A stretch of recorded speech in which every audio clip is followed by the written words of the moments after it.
hakim, advokat, kejaksaan, KPK, ini bermasalah semua. Selama sistemnya masih kayak begini, siapapun masuk ke dalam sistem yang tidak baik, ya tetap aja sama. 3 bulan ini kita harapkan udah selesai. Iya, jangan lama-lama. Pengambilan sumpah jabatan keanggotaan Komisi Percepatan Reformasi Kepolisian Negara Republik Indonesia oleh Presiden Republik Indonesia. Jadi Bapak Presiden tadi memberi arahan supaya tim ini juga terbuka untuk mendengar aspirasi dari berbagai kalangan yang punya kepentingan. Karena polisi adalah milik rakyat, melayani rakyat, melindungi rakyat, mengayomi rakyat. Assalamualaikum warahmatullahi wabarakatuh, Sobat Republika. Bersama saya Fitran Zamzami. Hari ini ada seorang tokoh bangsa yang sudah cukup terkenal, yaitu Profesor Jimli Asidiki. Saat ini beliau memiliki tugas baru nih, yaitu sebagai Ketua Komisi Percepatan Reformasi Polri. Tentu sebuah komisi yang kita harapkan kerjanya sebagai masyarakat setelah kabar-kabar yang bertebaran belakangan. Jadi Prof, ini kan banyak masyarakat kemudian menaruh harapan sama komisi ini Prof. Tapi yang pengen kami tahu dulu nih Prof Jimli secara pribadi pernah nggak sih punya persoalan dengan kepolisian gitu yang kira-kira menggambarkan mereka punya ketidakprofesionalan gitu? Satu. Oh, secara pribadi gitu? Kayaknya nggak ada ya. Karena dulu saya lama ngajar di PT IKA. Kayaknya ada 10 tahun kali ya. Nah, jadi banyak itu perwira-perwira yang udah itu banyak juga mahasiswa saya. Tapi itu sampai sesudah saya sudah 10 tahun, 15 tahun terakhir sudah pensiun. Nah ini juga sekarang nih banyak orang yang penasaran ini Prof, sebenarnya nanti kerjanya Komisi Percepatan Reformasi Polri ini seperti apa sih Prof? Ya pokoknya targetnya ditugasi oleh Presiden. Komisi ini adalah komisi yang serius, tercermin di anggotanya, dan juga sesudah pelantikan secara bersengaja Presiden memberi arahan yang sangat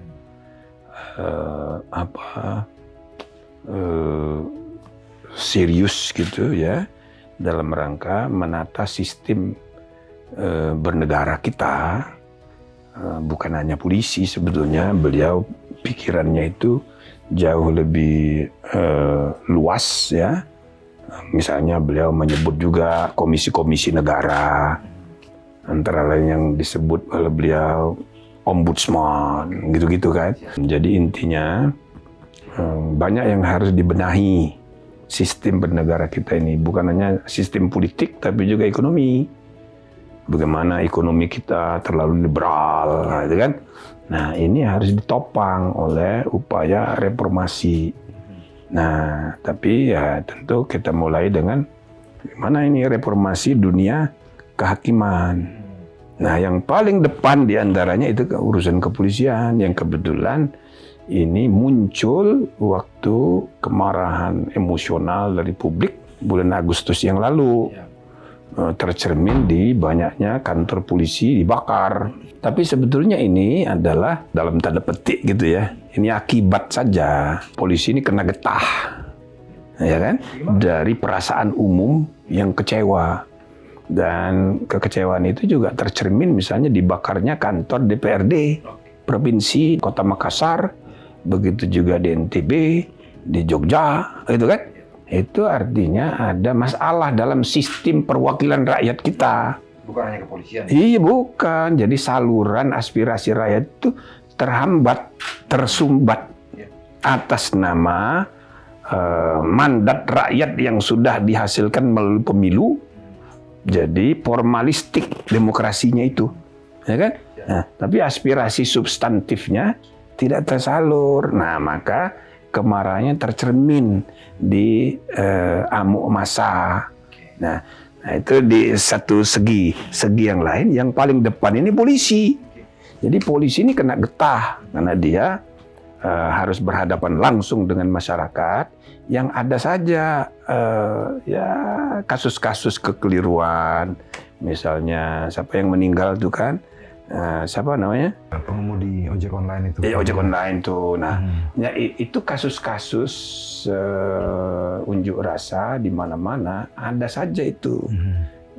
Akibat samping, ya kan, kebakaran harta benda atau korban jiwa. Nah, itu kecelakaan yang tidak by design, nggak sengaja itu, tapi itu kejadian-kejadian yang kemudian jadi getah bagi lembaga kepolisian. Nah, tapi Presiden dengan responsif, dia menerima masukan, apalagi dari gerakan nurani bangsa, tokoh-tokoh bangsa. Beliau cepat mengambil keputusan, ya udah kita bikin reformasi. Nah, tapi reformasi kepolisian ini tentu harus dibaca sebagai komitmen Presiden untuk pembenahan lebih menyeluruh, bukan hanya lembaga kepolisian semua, cuma kita mulai dari sini gitu loh. Dan pihak polisi sendiri pun tidak perlu merasa dipersalahkan dengan ide reformasi ini, karena kalau dilihat objektif itu polisi jadi korban aja dari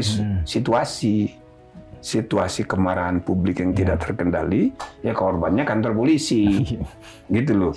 Nah, jadi ini sekedar momentum untuk kita pakai untuk melakukan upaya perbaikan sistemik mulai dari polisi. Ini menarik bicara soal sistemik ini, Prof, karena kita tahu bahwa kerap kali saat ada aparat kepolisian yang melakukan kesalahan, misalnya melakukan pungli atau jadi backing judi darat, katakanlah di Sumatera beberapa waktu lalu, kemudian ada juga penganiayaan, salah tangkap, segala macam, mereka selalu bilang ini adalah oknum. Tapi Profesor bilang perlu ada perbaikan sistemik. Berarti apakah menurut Profesor ini bukan cuma sekadar oknum, ada sebuah struktural? Iya, struktur mempengaruhi kultur. Kultur juga membentuk struktur. Ini timbal balik. Makanya dua-duanya harus evaluasi. Tapi struktur, kultur, instrumennya kan aturan, rules. Ya kan? Nah, itu juga harus dievaluasi. Jadi menyeluruh. Nah, kita bukan dalam rangka salah menyalahkan, bukan dalam rangka menghakimi masa lalu yang sudah terjadi, tapi kita juga harus melihat ke depan apa yang mesti kita perbaiki. Banyak, gitu loh. Ya, kepolisian salah satu aja. Bahkan di lingkup sistem penegakan hukum, nanti ujungnya kan hakim. Hakim, advokat, kejaksaan, KPK, ini bermasalah semua. Iya kan? Tapi yang di depan, yang di baris paling depan itu polisi. Berarti semuanya rencananya bakal diperbenahi semua. Ya harusnya. Tapi kan tugas kami di tim reformasi polisi itu kan hanya polisinya. Ya, tapi mudah-mudahan saya sendiri minggu-minggu ini akan meluncurkan buku saya sudah jadi, ialah buku ke-82 yang saya tulis dan saya terbitkan, judulnya Menuju Perubahan Kelima Undang-Undang Dasar 45. Maknanya adalah kita ini bahkan perlu mengevaluasi ulang sistem kelembagaan konstitusional kita. Termasuk kepolisian? Ya, maksudnya di luar kepolisian, keseluruhannya harus dievaluasi. Ya kan, MPR, DPR, DPD harus dievaluasi. Gitu loh. Begitu juga cabang kekuasaan kehakiman, Mahkamah Agung, Mahkamah Konstitusi, Kejaksaan, advokat. Nah, sekarang advokat menurut undang-undang harus satu single bar. Tapi sekarang organisasi advokat ya puluhan, belasan. Jadi kita melanggar undang-undang semua. Mulai dari polisi sampai hakim melanggar. Karena menerima kenyataan bahwa organisasi advokat ada banyak. Dan kita biarkan. Jadi semua ekosistem penegakan hukum kita ini perlu evaluasi. Tapi mulailah kita dari polisi dulu, gitu loh. Dengan memanfaatkan momentum Agustus kemarin. Apakah ada kaitan kemudian ini dengan ide federalisasi kepolisian? Prof kan pernah dulu bilang soal itu. Ya itu dibicarakan karena kami bersepuluh belum punya ide, belum punya pendapat. masing-masing, ya saya sudah menulis 82 buku, banyak ide saya. Tapi kan tidak bisa begitu. Tim ini satu kesatuan. Sekarang selama 3 bulan pertama ini kita akan paling enggak ya sebulan pertama kita fokus mengundang aspirasi masyarakat dulu. Kita mau dengar nanti hari Kamis, kami secara khusus mengundang GNB ya. Untuk memperjelas apa aspirasi konkretnya mengenai reformasi kepolisian yang ada di pikiran para tokoh itu. Bukan hanya marah-marahnya, tapi solusi yang mereka bayangkan sebaiknya bagaimana. Nah, kita mau dengar dulu. Nah, terus nanti sesudahnya tentu tokoh-tokoh misalnya tokoh mahasiswa, BEM, terus misalnya tokoh-tokoh pengacara, advokat, terutama yang senior-senior kita kumpulin. Karena mereka ini yang dalam pelayanan hukumnya langsung berhubungan dengan polisi dan kejaksaan. Nah, kita mau dengar perspektif mereka bagaimana. Demikian juga tokoh-tokoh aktivis-aktivis LSM. Kita mau dengar. Karena kita nggak bisa hanya merumuskan pikiran kita sendiri, karena ini menyangkut kepentingan seluruh rakyat. Jadi rekomendasi kebijakan sangat penting untuk reformasi. Tapi cara rekomendasi itu dirumuskan itu jauh lebih penting. Karena ini menyangkut kepentingan umum. Nah, gitu. Kalau misalnya kemudian dari rekomendasi atau dari masukan yang Prof dan kawan-kawan di komisi dapatkan dari tokoh masyarakat, mereka ekstrim meminta pergantian kepemimpinan di kepolisian. Sementara ada sejumlah jenderal di komisi. Bagaimana kira-kira menyikapi dinamika tersebut? Gampang itu. Iya kan? Gampang itu. Jadi sebagian besar orang yang berteriak-teriak di medsos itu, ya kan? Menyederhanakan masalahnya. Reformasi itu sama dengan ganti Kapolri, kan begitu. Tapi tidak semua orang sebenarnya berpikir begitu. Ya kan? Pertanyaannya sederhana aja. Apa ganti orang dijamin jadi lebih baik? Menurut you gimana? Bener nggak? Ganti orang pasti lebih baik. Takut saya kalau jawab pribadi. Jawabnya gimana? Belum tentu juga. Iya, selama sistemnya masih kayak begini, siapapun masuk ke dalam sistem yang tidak baik, ya tetap aja sama. Itu tuh teori lama. Plato dulu pernah menulis buku Res Publica. Dia membayangkan negara yang baik itu harus dipimpin oleh filosof. Makanya orang yang baik, orang yang bijaksana, orang pinter. Makanya muncul konsep namanya The Philosopher's King. Nah, itu dalam buku Republik tuh.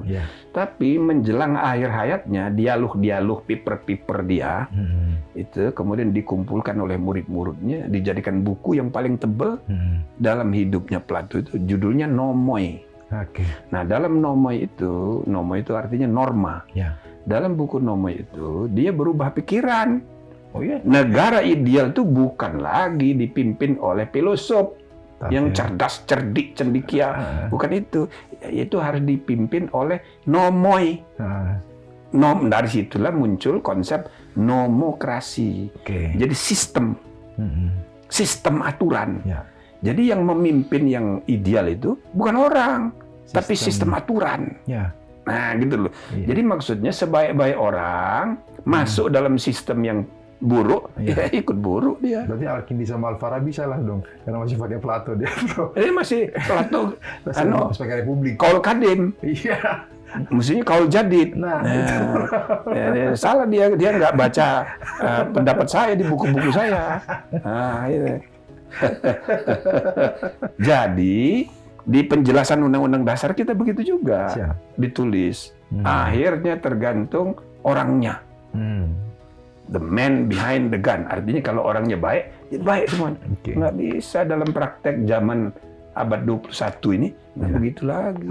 Nyatanya sistemnya harus baik, orangnya juga harus baik. Simultan.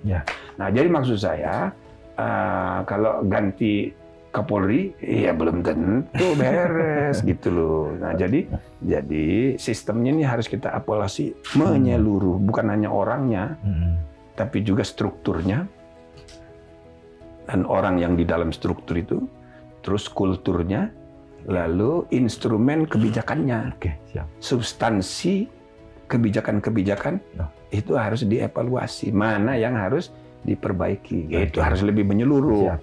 Tapi kemudian Prof, sejauh mana kira-kira rekomendasi ini akan bergerak? Apakah bisa sampai ke revisi undang-undang misalnya, atau bisa sampai menempatkan kepolisian di bawah Kementerian Dalam Negeri misalnya? Apakah bisa sejauh itu? Ya, jangan loncat-loncat. Itu jadi satu persatu. Ya, nah itu kita kumpulin dulu. Ya, kita belanja masalah dulu. Apa saja yang harus diperbaiki, baik menyangkut struktur, kultur maupun instrumen sistem aturannya apa aja, ya kan? Dan itu banyak sekali, ya kan? Nah, salah satunya mengenai struktur. Nah, bagaimana ini? Kok TNI, ya kan? Dipersepsi seolah-olah di bawah Kementerian Kemhan. Kok Polri enggak? Nah, kan? Nah, ini kan banyak orang salah paham. TNI itu bukan di bawah Kemhan. TNI itu di bawah Presiden, Presiden Panglima tertinggi. TNI dipimpin oleh Panglima. Jadi dia itu bawahan Presiden, bukan di bawah Kemhan. Gitu loh. Jadi menggunakan kata di bawah itu keliru. Jadi Kemhan itu koordinasi saja, bukan subordinasi. Hubungan TNI dengan Kemhan itu koordinasi, bukan subordinasi. Kalau di bawah atau di atas itu subordinasi. Jadi banyak orang salah menggunakan kata di bawah Kemhan. Nah, hal yang sama. Kalau tentara di bawah Kemhan, berarti Polri harus juga di bawah kementerian mana? Nah, ribut orang polisi, dia lebih senang langsung di bawah presiden. Jadi, ini dua-dua lembaga sama-sama di bawah presiden. Cuma koordinasinya untuk administrasi, anggaran, dan sebagainya. Kalau TNI, nah itu koordinasinya dengan Kemhan. Nah, polisi dengan apa? Sementara dengan Menko. Menko itu sama aja dengan kementerian yang lain. Dia koordinasi aja, bukan atasan. Jadi, Kapolri tidak berada di bawah Menko. Tidak, itu kan cuma koordinasi. Nah, jadi kalau ada diskusi, bagaimana koordinasinya dengan Menteri Dalam Negeri aja, itu ya masuk akal aja bisa didiskusikan. Atau ada yang mengusulkan bagaimana koordinasinya dengan Menteri Hukum, terutama di bidang penegakan hukum. Nanti kita lihat masukan-masukannya sambil kita luruskan salah pengertian yang ada selama ini, ya kan? Antara kata koordinasi dan subordinasi itu. Berarti ini kerja yang bakal panjang sekali, Prof. Iya, harusnya karena ini mau serius ya. Nggak bisa sebentar. Tapi kami udah sepakat kita pasang target 3 bulan aja nanti lapor kepada Presiden. Tapi 3 bulan ini belum rekomendasi berarti? Baru-baru mengumpulkan aspirasi? 3 bulan ini kita harapkan udah selesai. Oh ya? Iya, jangan lama-lama. Wah, ditunggu masyarakat. Kabar baik buat masyarakat itu, Prof. Karena saya yakin mereka punya... Kalau enggak nanti orang keburu nggak sabar. Udah 3 bulan, mudah-mudahan dah. Targetnya berarti ini kan 3 bulan sesudah Agustus nih. Nah, kalau bisa 3 bulan lagi selesai nih. Nah, Prof, ini saya pikir pertanyaan mungkin yang akhir juga. Menurut Prof pribadi, apa sih persoalan fundamental di kepolisian?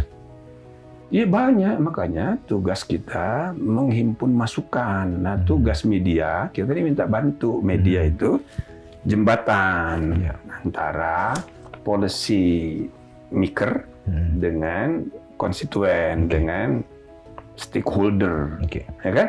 Nah, jadi masyarakat luas itu banyak sekali menyuarakan kekecewaan. Nah, media itu menampungnya. Nah, kita udah punya mekanisme, udah kita bikin di Seknek, supaya semua nanti tayangan-tayangan di televisi, di YouTube, itu nanti kita capture, ya kan, lalu dirangkum apa saja ide-idenya, lalu kita diskusikan di tim. Nah, tim itu nanti itu akan mendiskusikannya mana yang paling mungkin kita pilih menjadi kebijakan. Jadi banyak sekali isunya, ya kan. Nah, kita petani dulu, jangan satu persatu karena banyak sekali. Sekali kita kerja kalau bisa betul-betul menyelesaikan masalah untuk jangka panjang. Nanti baru kemudian ada prioritas dari masukan-masukan tersebut. Iya, nah kan itu tentu nanti kalau sudah nanti katakanlah sebelum kita lapor kepada presiden, kita buat pertemuan besar, ya kan? Semua pihak kita sampaikan rancangan rekomendasi kita. Silakan, ada yang mau ngasih masukan lagi. Ya kan, ada yang protes, oh kami tidak setuju ini, ya boleh aja. Nanti kita diskusikan lagi, oh udah kita coret aja, boleh aja. Jadi partisipasi publik itu penting sekali. Jadi salah satu kelemahan kita ini, ya, public policy making tidak disertai meaningful participation. Persis. Ya. Partisipasi publik yang bermakna seperti putusan MK itu. Nah, kenapa? Karena lama-kelamaan demokrasi kita itu makin mengalami formalistik. Yang penting jumlah suaranya lebih banyak, majority rule, ketok palu. Tiap hari ketok palu atas nama suara terbanyak. Nah, itu adalah ciri formalistik demokrasi. Nah, kita kalau bisa jangan begitu, ya kan, supaya lebih substantif. Substansi keputusan kebijakan itu nanti mengalir gitu loh. Nah, tinggal kami bersepuluh itu nanti merumuskannya menjadi lebih konkret, jadi rumusan kebijakan yang 10 orang anggota ini pun ya kepalanya beda-beda. Gitu loh. 5 dari kepolisian, bahkan Panglima Polri pun ikut jadi anggota. 1 mantan Wakapolri, 3 mantan Kapolri. Bahkan mantan Kapolri ada 1 yang mendagri jabatannya. Jadi ini orang hebat semua. Nah, sedangkan yang bukan alumni, ya kan?